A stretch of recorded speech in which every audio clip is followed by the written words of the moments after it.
Hello friends, সহজ দর্শন শিক্ষা ইউটিউব চ্যানেলে তোমাদের সকলকেই স্বাগত। তোমরা যারা থার্ড সেমে পড়ছো তাদের জন্য আজকের এই ছোট্ট ক্লাসটি খুবই গুরুত্বপূর্ণ হতে চলেছে।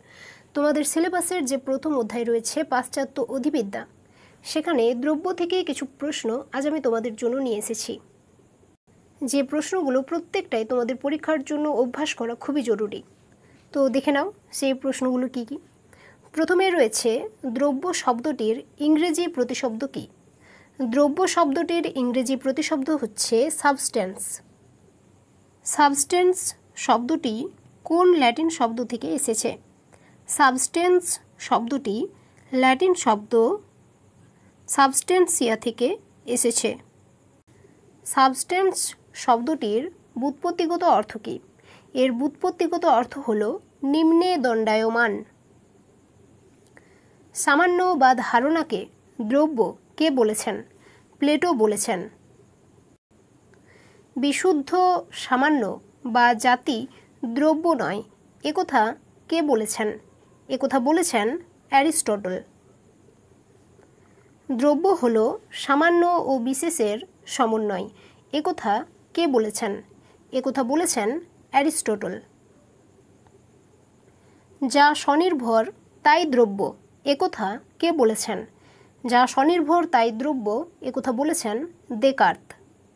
দ্রব্য কি তা আমি জানি না, একথা কে বলেছেন? একথা বলেছেন জন লক।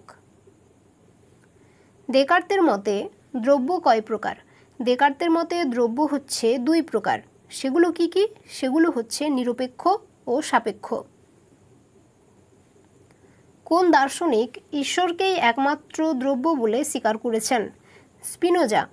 স্পিনোজা ঈশ্বরকেই একমাত্র দ্রব্য বলে স্বীকার করেছেন।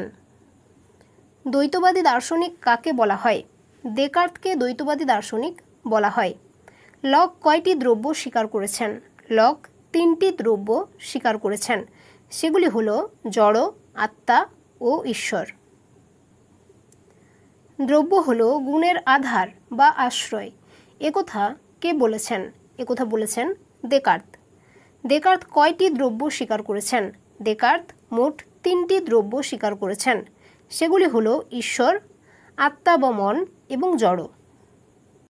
আচ্ছা, এই তিন প্রকার দ্রব্যের মধ্যে কোনটি নিরপেক্ষ এবং কোনটি বা কোনগুলি সাপেক্ষ দ্রব্য তোমাদের যদি জানা থাকে তা অবশ্যই কমেন্টে লিখে জানিও। দ্রব্য সমান ঈশ্বর সমান প্রকৃতি, একথা কে বলেছেন? একথা বলেছেন স্পিনোজা।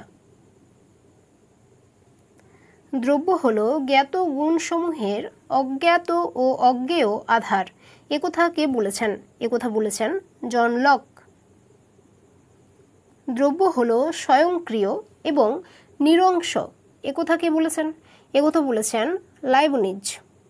স্পিনোজা কয়টি দ্রব্য স্বীকার করেছেন? স্পিনোজা একটি দ্রব্য স্বীকার করেছেন এবং তা হল ঈশ্বর। লাইবনিজ কয়টি দ্রব্য স্বীকার করেছেন?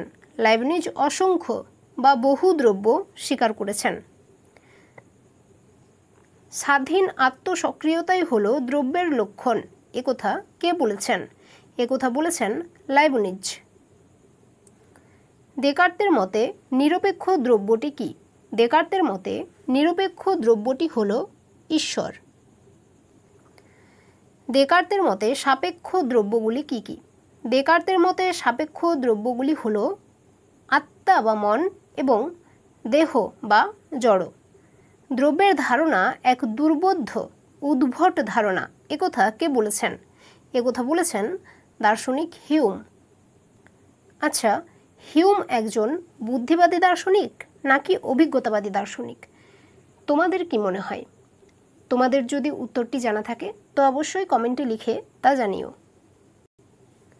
লাইবনিজ কাকে সর্বোচ্চ মোনাড বলেছেন? লাইবনিজ ঈশ্বরকে সর্বোচ্চ মোনাড বলেছেন। দেকার্তের দেহ মন সম্পর্কিত দার্শনিক মতবাদ কি নামে পরিচিত? দেকার্তের দেহ মন সম্পর্কিত মতবাদ ক্রিয়া প্রতিক্রিয়াবাদ নামে পরিচিত। আজকে তোমাদের সাথে যে 25টা প্রশ্ন আমি শেয়ার করলাম সেগুলোর মধ্য থেকে কতগুলো প্রশ্নের উত্তর তোমার আগের থেকেই জানা ছিল তা অবশ্যই কমেন্টে লিখে জানিও। তোমরা প্রত্যেকেই খুব ভালোভাবে পড়াশুনো করবে। পরবর্তী ভিডিও খুব শীঘ্রই আপলোড করার চেষ্টা করব। তোমার যদি ক্লাসটি ভালো লেগেছে তো অবশ্যই ক্লাসটিকে একটি লাইক দিও, চ্যানেলটিকে সাবস্ক্রাইব করে নিও, আর হ্যাঁ, তোমার যারা ফ্রেন্ডস রয়েছে তাদের সাথে ভিডিওটি অবশ্যই শেয়ার করো।